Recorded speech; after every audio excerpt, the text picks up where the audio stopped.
ಯಾರಮ್ಮ ನೀನು? ನಾನು ಇದೇ ಊರಿನಳು. ಏನಮ್ಮ, ಏನು ಹೇಳ್ತಾ ಇದೀಯ ನೀನು? ಹೌದು, ನಾನು ಇದೇ ಊರಿನಳು. ನೀವು ನನ್ನ ನೋಡಿಲ್ಲ ಅಂತ ಕಾಣಿಸುತ್ತೆ. ನೋಡಮ್ಮ, ನಾನು ಕೂಡ ಮದುವೆಯಾಗಿ ಬಂದು 25 ವರ್ಷ ಆಯ್ತು. ನಿನ್ನನ್ನ ಒಂದು ಸಾರಿ ನೋಡಿಲ್ಲ. ನೋಡೋಕೆ ದೊಡ್ಡ ಮನೆತನದ ಹೆಣ್ಮಗು ತರ ಕಾಣ್ತೀಯ. ಯಾರಮ್ಮ ನೀನು? ನಾನು ಇದೇ ಊರಿನ ಶ್ರೀಮಂತ ರಂಗೇಗೌಡರ ತಂಗಿ. ಓಹೋ, ಈ ಊರಿನ ಅಗರ್ವ ಶ್ರೀಮಂತ ರಂಗೇಗೌಡರ ತಂಗಿಡ. ಬಾರಮ್ಮ, ಕುಳಿತುಕೋ.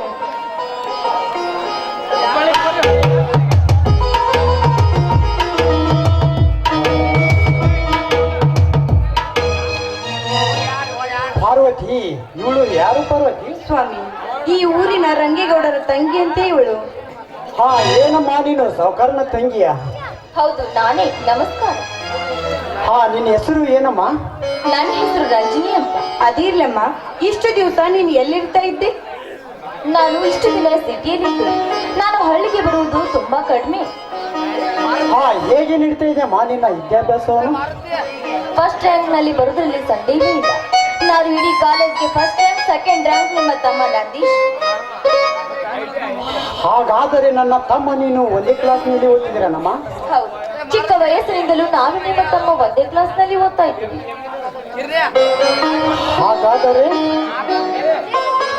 ಹಾಗಾದ್ರೆ ನಮ್ಮ ಪರಿಚಯ ಈಗಂತೂ ಆಯ್ತು. ನಂದೀಶ್ ಅಂತೂ ಈ ವಿಷಯ ಹೇಳಿರ್ಲಿಲ್ಲಮ್ಮ. ಈ ಬಡವರ ಮನೆಗೆ ಭಾಗ್ಯದ ಲಕ್ಷ್ಮಿ ಬಂದಂತಾಯ್ತಮ್ಮ ನೀನು. ಹೌದು, ನಂದೀಶ ಎಲ್ಲಿ ಕಾಣ್ತಾ ಇಲ್ವಲ್ಲ? ಎಲ್ಲಿ ನೋಡಮ್ಮ, ಅವನು ತನ್ನ ಗೆಳೆಯನ ಮನೆಗೆ ಭೇಟಿಯಾಗಿ ಬರ್ತೀನಿ ಅಂತ ಹೋಗಿದ್ದಾನೆ. ಆಗೋ ನೋಡಲ್ಲಿ, ನೆಂಟು ವರ್ಷದಲ್ಲಿ ಬಂದೇ ಬಿಟ್ಟ.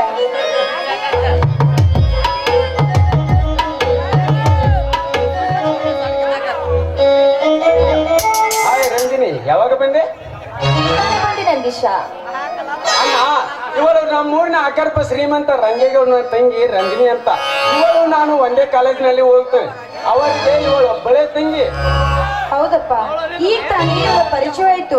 ಅದಿರ್ಲಮ್ಮ, ಎಂದು ಬರೋದವಳು ಹಿಂದೇಕೆ ನಮ್ಮನೆಗೆ ಬಂದಿದೆಯಮ್ಮ? ನಿಮ್ಮ ಹತ್ರ ಮುಖ್ಯವಾದ ವಿಷಯವನ್ನು ತಿಳಿದುಕೊಂಡು ಹೋಗ್ಲು ಅಂತ ಬಂದಿದ್ದೆ, ನಿಮ್ಮ ಅನುಮತಿ ಪಡೆದುಕೊಂಡು. ಪಾರ್ವತಿ, ಏನು ಹೇಳ್ತಾ ಇದ್ದೀನಿ ನೀನು? ಪಾರ್ವತಿ, ಏನು ಹೇಳ್ತಾ ಇದ್ದೀನಿ ನೀನು? ಆದ್ರೆ ನನಗಂತೂ ಒಂದು ಅರ್ಥನ ಆಗ್ತಾ ಇಲ್ಲ.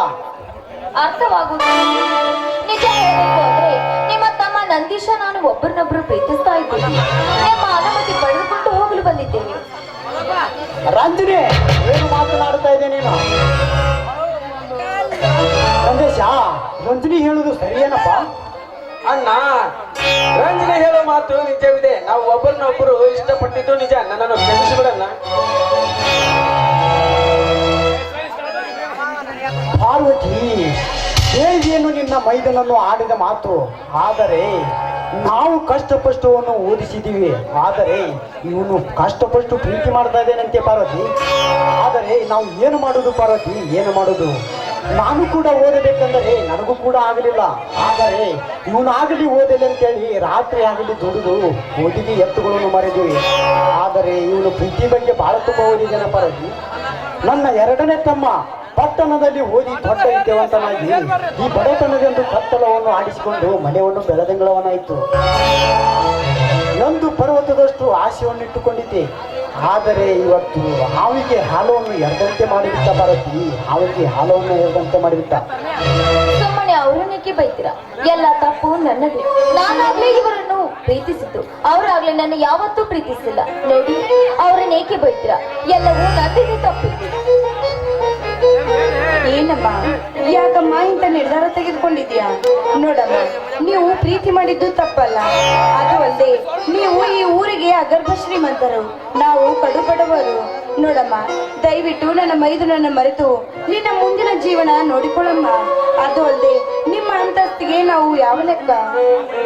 ನೋಡಿ, ನನಗೆ ಈ ಶ್ರೀಮಂತಿಗೆ ಬಡತನ ಎನ್ನುವುದು ನನಗೆ ಬೇಕಾಗಿಲ್ಲ. ಯಾಕೆಂದ್ರೆ ನಿಮ್ಮ ಮೈದನನ್ನು ಪ್ರೀತಿಸ್ಲಿಕ್ಕೆ ನನಗೊಂದು ಕಾರಣವಿದೆ. ಅದು ನಾನು ದೇವಸ್ಥಾನಕ್ಕೆಂದು ಹೊರಟಾಗ ಒಬ್ಬ ಕಾಮಕಾನನ ಬಲಾತ್ಕಾರ ಮಾಡಲು ಬಂದಿದ್ದ. ಅದೇ ಸಮಯಕ್ಕೆ ಸರಿಯಾಗಿ ಬಂದು ಈ ನನ್ನ ಮಾನ ಪ್ರಾಣ ಕಾಪಾಡಿದ ದೇವರು ಇವರು. ಅಂದಿನಿಂದ ಇಂದಿನವರೆಗೂ ನಾನು ಇವರನ್ನು ಪ್ರೀತಿಸ್ತಾ ಇದ್ದೇನೆ. ನೀವು ನನ್ನನ್ನು ಮಾತ್ರ ಬೇರೆ ಮಾಡಬೇಡಿ. ದಯವಿಟ್ಟು ನಿಮ್ಮ ಕೈ ಮುಗಿದು ಕೇಳಿಕೊಳ್ಳಿ. ನೋಡಮ್ಮ, ನೀ ಹೇಳಿದಾಗೆ ನನಗೆ ಒಪ್ಪೋದಕ್ಕೆ ಆಗುದಿಲ್ಲ. ಆದರೆ ನಿಮ್ಮ ಮನೆಯಲ್ಲಿ ನಿಮ್ಮ ಅಣ್ಣ ಇದ್ದಾರಲ್ಲ, ಅವ್ರಿಗೆ ಈ ವಿಷಯನ ತಿಳಿಸು. ಇಲ್ಲವಾದರೆ ನನ್ನ ತಮ್ಮನನ್ನು ಮರೆತು ಸುಖವಾಗಿ ಇರು. ಇಲ್ಲ, ಇವರನ್ನು ಬದುಕುವ ಶಕ್ತಿ ನನಗಿದೆ. ನೋಡಿ, ನಮ್ಮ ಪ್ರೀತಿ ಒಪ್ಪಿ ನಮ್ಮ ಪ್ರೀತಿಗೆ ಇಲ್ಲ ಅಂತ ಮಾತ್ರ ಹೇಳ್ಬೇಡಿ. ಇಲ್ಲ ಅಂದ್ರೆ ನಾನು ಬದುಕುವುದಿಲ್ಲ. ಇಬ್ಬರಮ್ಮ ಪ್ರೀತಿಸಿದ ಪ್ರೇಮಿಗಳನ್ನು ಬೇರೆ ಬೇರೆ ಮಾಡುವ ಕಟಕನಲ್ಲ ಕಟಕನಲ್ಲ. ಸರಿಯಮ್ಮ, ಹಾಗಾದರೆ ನಾನು ಮದುವೆಗೆ ಒಪ್ಪುತ್ತೇನೆ. ಆದರೆ ಈ ಮನೆಯಲ್ಲಿ ನಿಮ್ಮ ಅಣ್ಣನಿಗೆ ವಿಷಯ ತಿಳಿಸುವುದು ಜವಾಬ್ದಾರಿ ನಿಂದು. ಆದಷ್ಟು ಬೇಗ ನನ್ನ ಅಣ್ಣನಿಗೆ ಈ ವಿಷಯ ತಿಳಿಸಿ. ನನ್ನ ಅಣ್ಣ ನನಗೆ ಹೇಳಿದಕ್ಕೆ ಯಾವುದು ಇಲ್ಲ ಅಂತ ಹೇಳಲ್ಲ.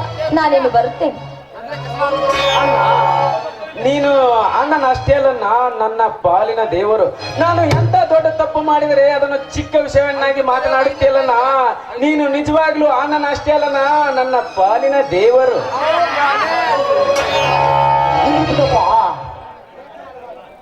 ಇರ್ಲಿ ಬಿಡಪ್ಪ, ಯಾರು ಮಾಡೋದು ತಪ್ಪಣ್ಣ ನೀನು ಮಾಡಿಲ್ಲ. ನೋಡಪ್ಪ, ಯಾವುದಕ್ಕೂ ನೀನು ಸ್ವಲ್ಪ ಧೈರ್ಯವಾಗಿರು, ಎಲ್ಲವೂ ಸರಿ ಹೋಗುತ್ತೆ.